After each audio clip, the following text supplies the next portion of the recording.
What's up, y'all? We just had this dropped off in the shop. It's an older Marks mortise lock. Normally, this is one of those situations where when it gets to a certain point, it's just best off to replace everything. However, there's actually nothing wrong with it besides the hubs right there are stripped out. I happen to have a number of donor locks that have various parts that are still okay. During a certain time period, Marks 2 or 3 different times with this slightly change the knob setup or the design, where you have like split hubs and solid hubs. Like this one is split, and then you had ones that are like this person's where they have a pin separating the two. Now with Marks knobs, it goes, there's a spring-loaded half spindle, kind of like Sargent or Schlage, where only half of it engages with each side to operate independently from the inside versus the outside. Pretty much the same way with this. Whenever people find these on bar doors, somebody had taken the cylinders out and then taken the knobs out. We're also missing screws, so in light of the fact that we sell a number of these and I'm actually out of them right now, I do have some parts available, so I went ahead and keyed up a couple of new Schlage cylinders because I don't think I have a pack of Mark cylinder around here. Found a couple of bright brass spacers. We can switch the hub out, sell them knobs, cylinders, and that for pretty much all parts or stuff I already had around here. And make just, instead of making the retail price of what we sell these locks for complete, it'll be cheaper for him, with nothing wrong with the lock, and it'll let us use some of these parts that we have sitting around here for that particular reason. So let's get started. All right, so this is the customer's lock, and again, you can see we're missing the screws that hold that on. No big deal. In fact, latch screws probably is the 832. But yeah, that spindle hub is super worn out. I doubt really rough in here. It's almost rounded in this whole area. So if we just put these 2 back in, some cylinders and a new knob, it's not going to work right. No, I have this donor lock here that's missing a faceplate as well. It does not have the separation, so I'm not sure if it'll work or not, but we can sure pop this guy off to see. Let's get that over, let's get that over. Again, the one thing that they did change with these fellows was the hub. Looks like I got a broken, on this one, this part's broken right there. Okay, so that's that one. What do we have going on here? What the heck is that? Okay. Dude. Got a good spring here we can use.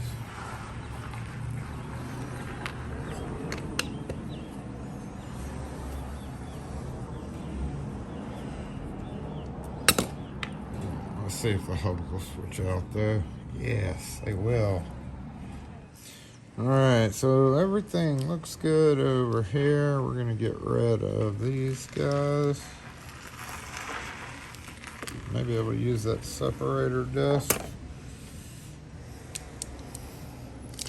Bloop. Bloop.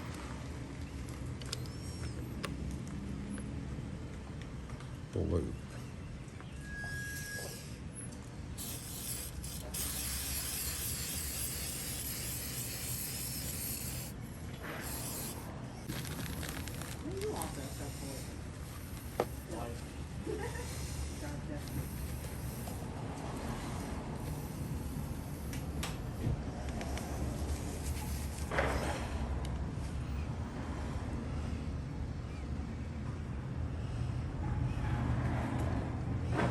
This one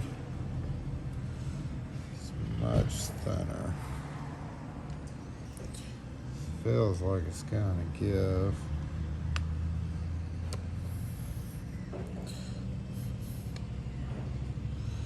much more oomph to that one. We make these out of windshield wiper wire too, by the way. So it'll be like that. Yeah, it's about to give right there. Like, oh, it's about to give. I'm gonna leave it alone so that I can recreate it a little bit better. And put this guy here. Let's go ahead and put these screws back together. And I think this one's good to go. Bad hub and spring. For this task, we are using the Vessel Cushion Non-Slip Grip with a knurled shank, number 2 Phillips.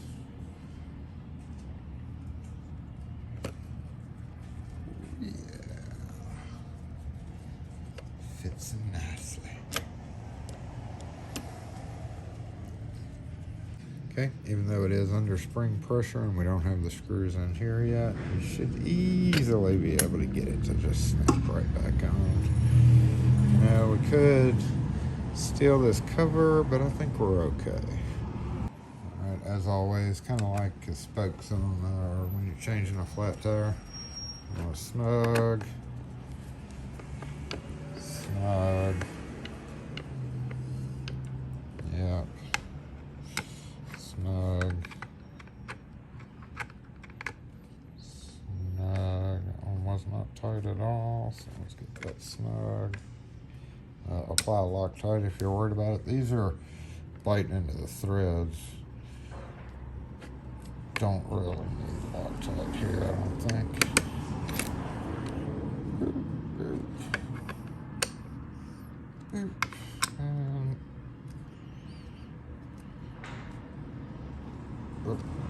I ain't going nowhere.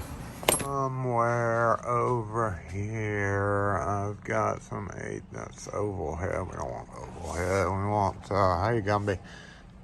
832 press, special, 632, 832, I have brass. There we go. Flathead it is.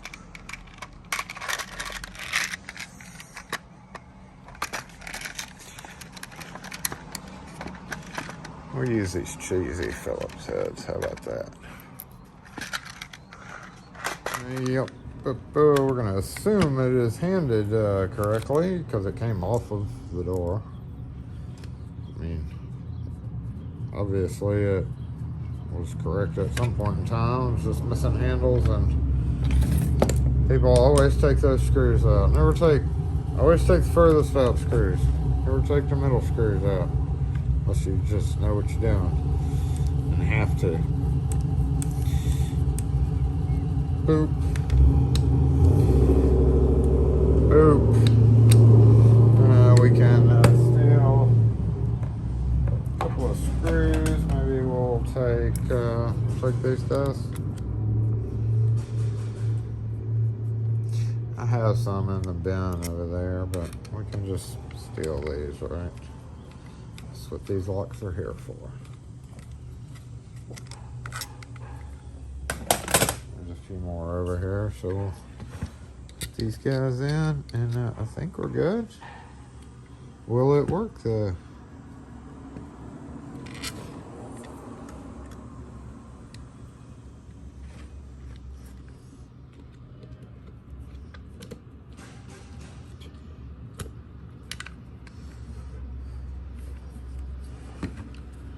Is that the same size screw though? It is.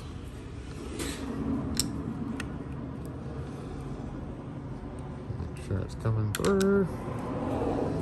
It is. Enough to hold the cylinder. Yep.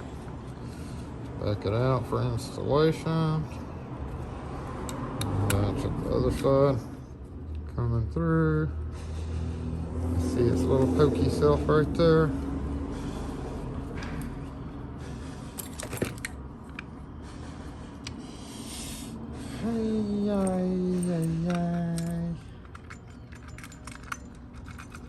I wish I had a set of Marks cylinders instead of antique Schlage mortise cylinders that now sell for what, $75 a pop.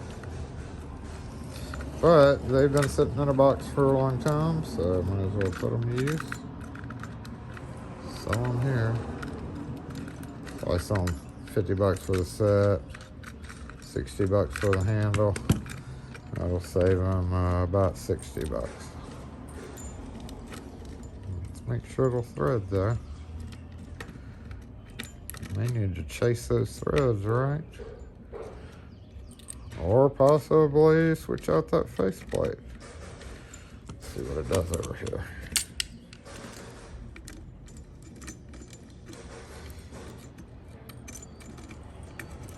Oh.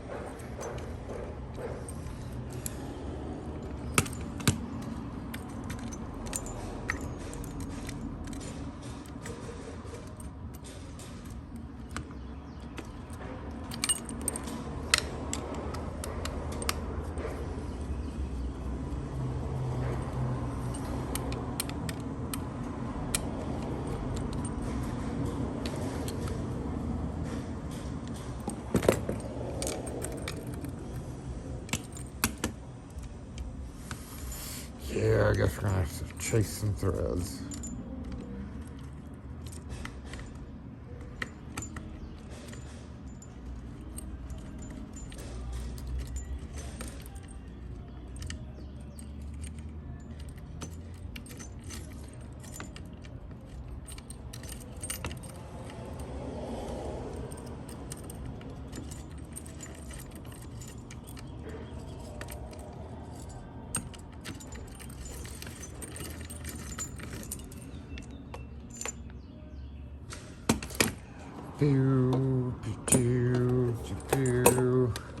Alrighty, definitely one of those hard to swallow investments, but definitely handy for certain situations.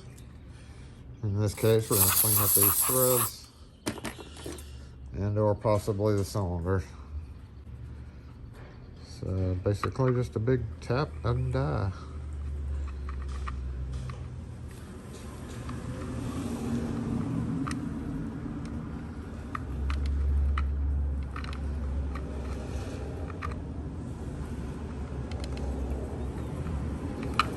Come on.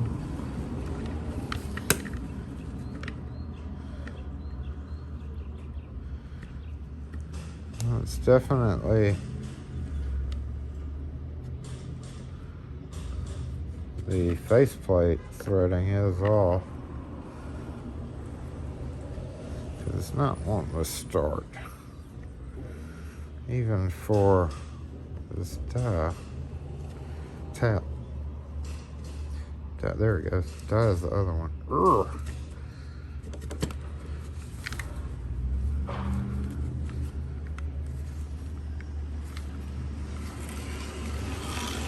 Yeah, it's definitely that.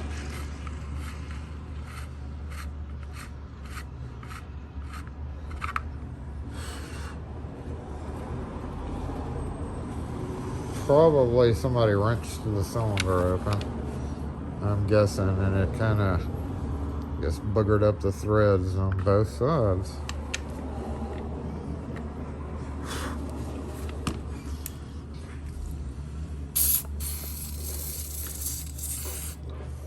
Speaking of, I left my a brand new can of Houdini at somebody's house who didn't bother calling to say, hey, you left your Houdini here, bruh. Pretty sure it's not hiding in my truck. Okay, is that it?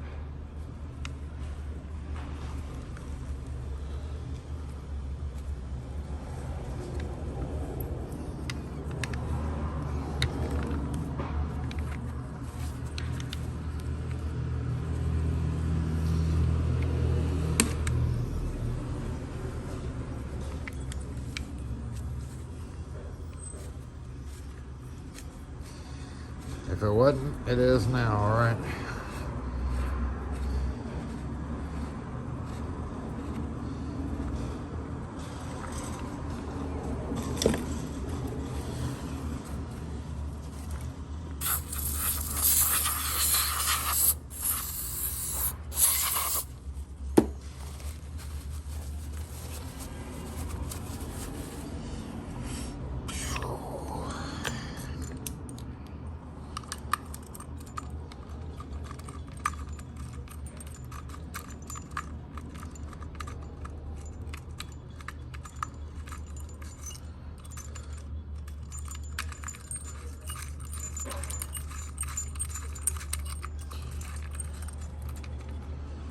Okay, about right there. Make sure that cam is going to work.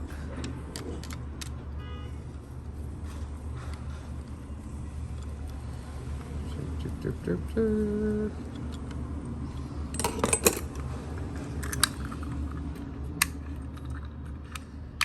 Oh, beautiful.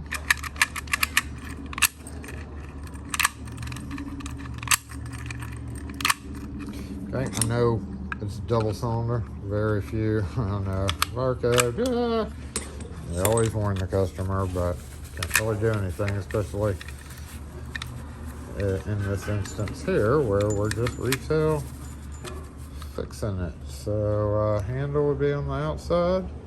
Should turn okay. Where's the handle set? Let me go grab one and go ahead and put this up.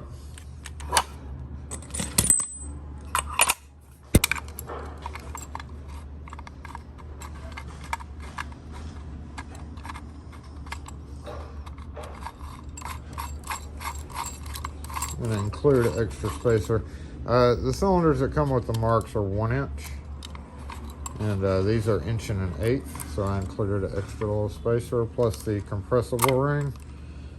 On pretty thin doors, it should snug it up just right. So, boop.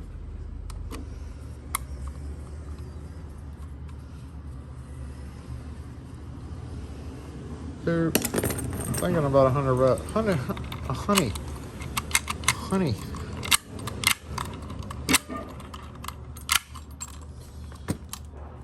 Alright, K22/3, my last one of these as well. Gotta add those to the next order. So this one is, let's see how it's handed. Doop. Doop, okay. Well, it's, I guess, like this. So this locked, withdraws the latch all the way, both ways correctly. And they do make a conversion kit for these to be able to use it as a single cylinder. It's got a oval plate where it covers up that hole and intersects with that, but it does require drilling into a steel door, and most DIYers are definitely not going to do that. So open, locked, turn the key, withdraw the latch, push the door open, or pull the door open. In this case, it almost always opens out. So this is on the right hand side of the door, and it swings towards you. Locked, unlocked, and then when it's locked, it's always free. Just like that. And also it's always free, not always free when it's in the locked position. So that's what makes this pretty much against fire code in rental situations. But I believe this person lives in this house, so that is their decision. We always tell them keep the key by the door, or in the door preferably, but as on the homeowner, all we can do is educate them. You can't really sell a single cylinder like this, so I have this guy sitting out here. This is a perfect example. This lock froze up on this person's house several times. If you leave this thumb turn in this position, the key gets jammed and won't unlock. So in this case, it was not locking it, not locking it. Okay, doop. See how it turned that thumb turn there? Oh, so if that thumb turn is in a certain position, let's say it's locked at night. Yeah. So, okay, so there we go. The key just got jammed in there because this thumb turn was in a certain position. There, frees up the key. Just a terrible idea to try to use a thumb turn, and that's because with the key cylinder, when you remove the key, it always lines it up straight up and down like it's supposed to be. With the thumb turn, you're allowed to leave it in positions where it doesn't normally sit, and thus when you come through and lock and unlock it and this thumb turn is in one particular position, it'll freeze up. Bad idea. Don't ever do it. And just to point it out, this is one of the K9117 US3. This is the conversion deal. So here we go. You would take the cylinder out, screw this guy in its place. Then this screw goes through here and this guy intersects with this. So you end up having to drill a hole on the inside directly below the cylinder. And you also, not just this size, you have to kind of drill it a little bit bigger to allow for clearance there. And just, you know, you're dealing with old cast iron type doors. A lot of people aren't going to do that. I've done it a handful of times to convert rentals, but it's definitely not, you know, DIY friendly. And that's it. So if you run across a mortise lock where, you know, one of these marks and you have to replace it, it's a good idea to keep, because there are springs, there are screws, there are hubs, there are, you know, different doodads that are inside of these guys. It's a good idea to keep a few of them. I have a couple, but I've got this one fixed. Didn't have to buy a new one. We can pretty much make profit on just inventory that was still in good condition. In fact, I think in my scrap bin, there's also another one of these that I need to check before it goes to totally get scrapped. Anyway, thanks for watching. If you have any questions or comments on this video or any other ones, post them in the comments section. We'll catch y'all next video.